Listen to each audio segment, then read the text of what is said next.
7:54, the doc is back, and today we talk about airbags. Specifically, how they help save lives during a car crash. These are so helpful. These are, and it's actually been an evolution over the last number of decades. Airbags, part of the keys to our safety when we are driving out there. Airbags have been saving lives in automobiles for decades. The concept of development started way back in 1941, but there was no real success until about the 1950s.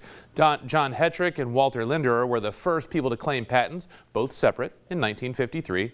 Probably one stole the others. The prototype of modern airbags became a reality in 1963 and took a massive leap forward after Alan Breed invented a sensor and safety system in 1968 that not only would make them deploy, but also fast enough to help people's safety. His crash sensing device was relatively inexpensive to manufacture, thus encouraging automakers to incorporate the system into their cars in the late 1980s. Airbags became a standard feature in most automobiles in 1984. United States government amended the standards to require cars produced after April 1st, 1989 to be equipped with passive restraint for the driver. Now, this could have been an airbag or it could have been an automatic seatbelt, whichever one would actually satisfy this. In 1998, these were amended to require dual front airbags, so the first time we saw the passenger with one, and reduced power second generation airbags also mandated. This was to increase the safety due to injuries caused by first generation airbags.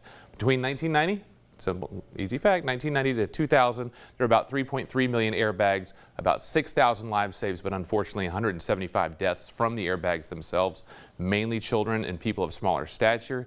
As a result, in the early 2000s, automakers started adding more advanced technology to their vehicles to make sure that they actually improved the safety. Some of these sensors even would predict a crash before it happened and deploy before the actual impact. So this is an incredible thing that we've seen.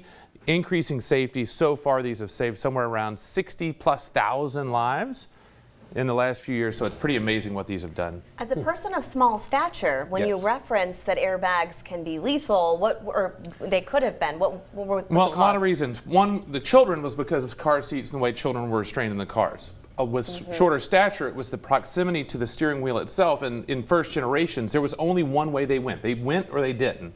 And so with being this close, 6 inches of expansion. These expand at 100 to 200 miles per hour. Too much. It has to expand in 30 milliseconds to get to you in time. And so with that technology, they saw that with smaller stature, you have to be closer to the steering wheel. Larger, you are farther away. And so with the newer, it actually adjusts, and then under about 46 pounds is when they actually turn off in order to protect those in the seats. And in those images you showed, all the airbags went off, but they don't always do that, and next time you join us here a little bit later, you're going to explain why that is. Exactly, because they don't always go off. I hear that a lot in the emergency department, and we're going to talk about it in the next half hour, why they don't always go off. Right, cliffhanger. Thank you, sir. It's called a tease in the biz. That's right.